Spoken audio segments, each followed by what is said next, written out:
Is cinema progressing or declining? The best ones to ask are the ones who grew up in part of the golden age of cinema. So what was the first movie you saw, or what was the most memorable movie-going experience for you? The most memorable one was Dr. Zhivago.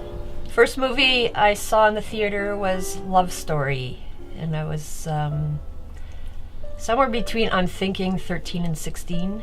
When I think about movies, I think about Doris Day in Pillow Talk, which was about 1950-something, and I was about 10 years old. I was impressed with the photography. I consider it like a real work of art.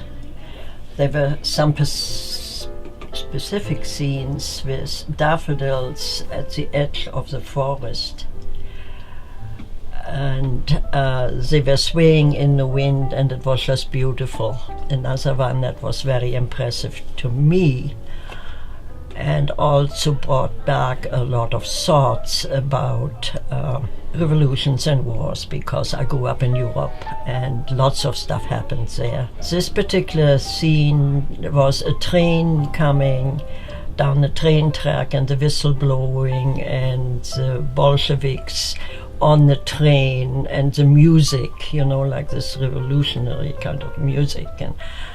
And that was another scene, and it brought back all kinds of memories. I remember that I got so involved with the movies that I went to school and I conflated the movie and the history lesson, and that's one of my most fond memories is, like getting so involved in it that I thought it was real.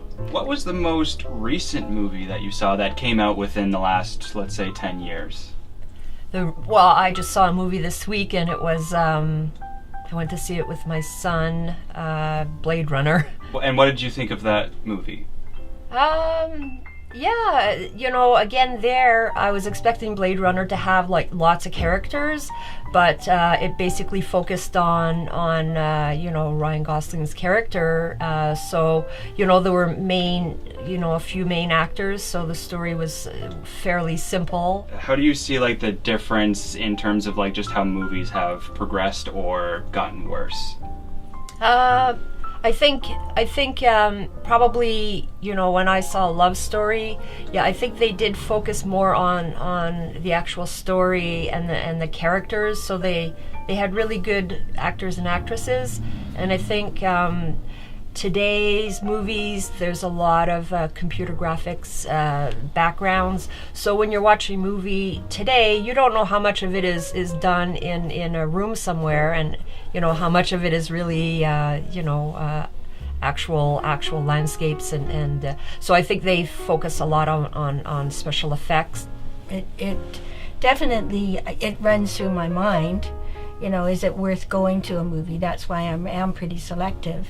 So I guess you could say that movies or TV don't really get you emotional as much as they used to anymore. No. I don't like much of this, NSI and all this kind of stuff. Cars turning upside down. What did they have there when we first got TV? Dumb and Dumber or something, and the cars were shooting around, and it was all... Why are you laughing? Just Dumb and Dumber. That's amazing.